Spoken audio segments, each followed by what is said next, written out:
Assalamualaikum warahmatullahi wabarakatuh. Kami akan menjelaskan mengenai aplikasi penerapan aplikasi Si Cantik. Namun sebelumnya kami memberikan data pengisian pasien pada SIMRS. Langkah pertama adalah mengisi di IGD,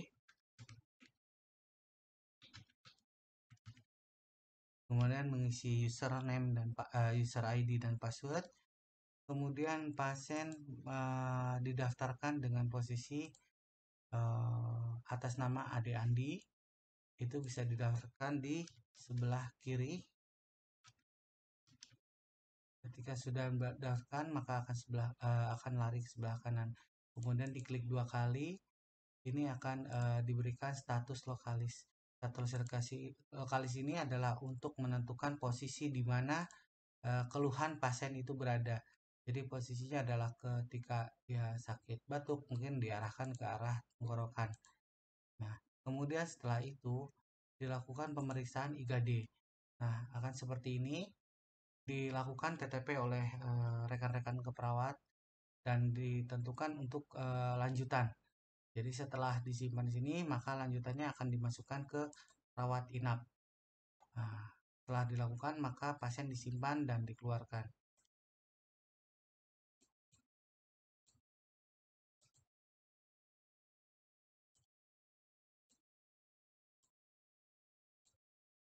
Setelah pasien dikeluarkan dari UGD, maka pasien mendaftarkan di rawat inap. Pada saat dilakukan perawatan rawat inap,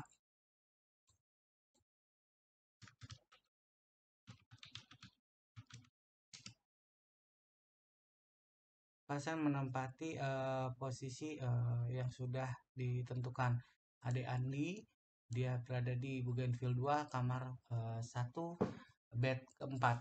Jadi di sini dilihat bahwasanya pasien ini sudah masuk ke perawatan rawat inap. Maka yang dilakukan adalah mengisi TTP standar, yaitu pemeriksaan awal ketika pasien masuk di ruangan perawatan rawat inap. Jadi ketika pasien ini dilakukan TTP atau pemeriksaan awal di rawat inap. Nah, jika datanya sama dengan rawat IGD, maka pasien ini bisa dilihat dari data yang dari IGD, kondisi ini. Maka jika perlu penanganan lagi atau pemeriksaan kembali, maka dilakukan entry visite baru. Kemudian dilakukan oleh perawat yang akan melakukan pemeriksaan terhadap pasien tersebut. Nah, pada saat pemeriksaan tersebut, kami arahkan dari sini untuk dilakukan analisis, yaitu dengan menggunakan Si Cantik atau catatan keperawatan. Maka dari sini pasiennya jika sudah masuk, maka dilakukan pengecekan di aplikasi Si Cantik tersebut.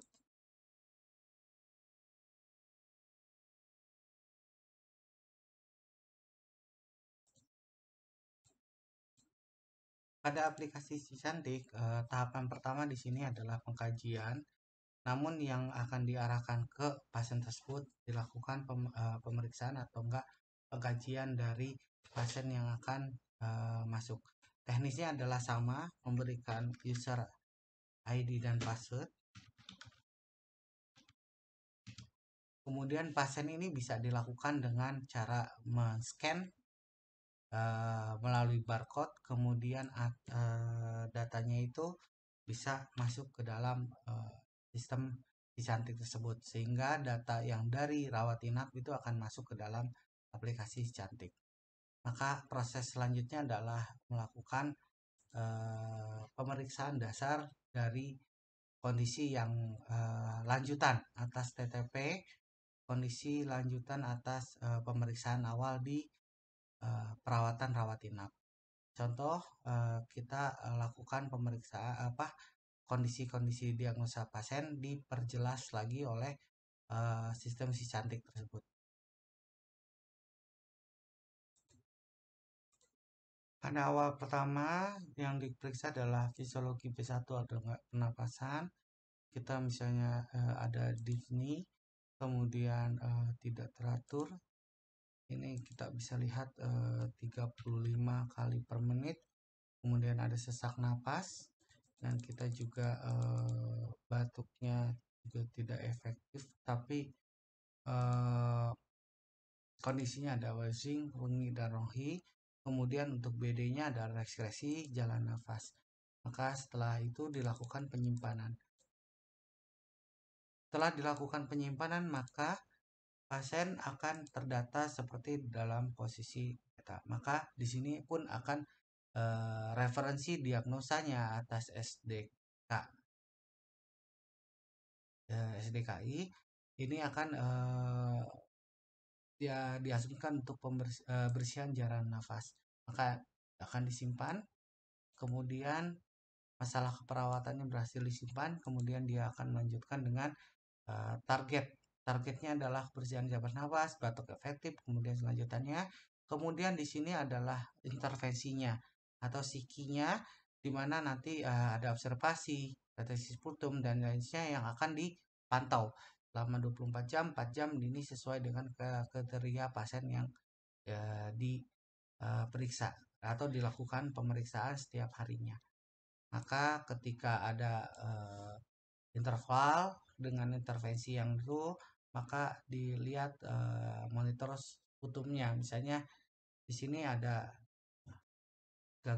dilaksanakan, maka akan muncul tanda pada jam segini dilaksanakan monitor putum. Nah, jika tidak ada jika posisinya pada jam ini tidak dilakukan, maka tidak ada jadwal referensi, maka atau gagal dilaksanakan, itu akan datanya juga akan tersimpan. Dan di sini pun akan masuk di tanggal-tanggal yang mulai dilakukan intervensinya. Setelah dilakukan intervensi, maka itu bisa dilakukan penyimpanan.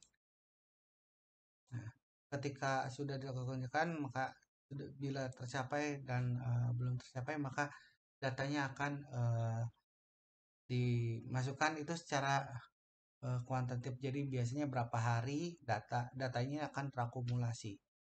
Nah, sehingga ini dijadikan dasar dari ASCOP tersebut. Oke, terima kasih, aplikasi cantik sudah bisa digunakan. Assalamualaikum warahmatullahi wabarakatuh.